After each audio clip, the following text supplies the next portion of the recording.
ఒక్కసారి షూట్ చేసిన తర్వాత నీ సినిమా లెవెల్ మారేది ఒకటి ఎడిట్ టేబుల్ తర్వాత, దాని తర్వాత మ్యూజిక్ తర్వాత. Because edit room is the place where films are made, films are decided.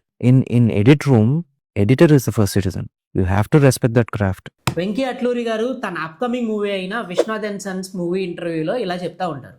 యాక్చువల్గా ఎంత నార్మల్ స్టోరీ అయినా అది ఎడిటింగ్ టేబుల్ మీదకి వెళ్ళాక దాని రూపురేఖే మారిపోతాయని. అండ్ కొన్నిసార్లు డైరెక్టర్స్ కూడా షాక్ అవుతారంట, ఇంత నార్మల్ స్టోరీ లైన్ ఉన్న మూవీని ఇంత బాగా అవుట్పుట్ తీసుకురావచ్చా అని. ఎగ్జాంపుల్ గా జైలర్ మూవీ కానీ, రీసెంట్ గా రిలీజ్ అయిన డీసీ మూవీ కానీ,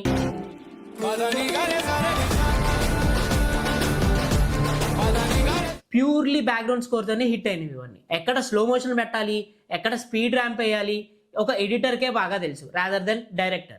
ఒక మూవీ కంప్లీట్ చేయడానికి 24 క్రాఫ్ట్స్ కావాలి అనుకుంటే దాంట్లో సెకండ్ మెయిన్ క్రాఫ్టే ఎడిటింగ్. ఇక్కడ ఒక సాడ్ పార్ట్ ఏంటంటే ఆ మూవీ హిట్ అయ్యాక ఒక డైరెక్టర్ కి, ఒక హీరోకి రికగ్నైజేషన్ వస్తుంది కానీ బట్ ఒక ఎడిటర్ కి మాత్రం ఎలాంటి గుర్తింపు రాదు. బట్ మనం థియేటర్లో 2.5 hours కూర్చొని ఆ విజువల్ చూడటానికి మెయిన్ ఇంపార్టెంట్ రోల్ ప్లే చేసేది ఒక ఎడిటర్. ఇప్పటికైనా మూవీ టీమ్ సక్సెస్ మీట్ లో ఎడిటర్ కూడా ఒక ప్లేస్ ఇవ్వాలని అనుకుంటున్నా. ఈ విషయం మీద మీ ఒపీనియన్ ఏంటో కింద కామెంట్ బాక్స్ లో కామెంట్ చేయండి and follow for more videos. మమ్మ మిమ్మల్ని ఎట్లా సెటిల్ చేయాలని రాత్రి నిద్ర ఉంటలేదు మమ్మ నాకు.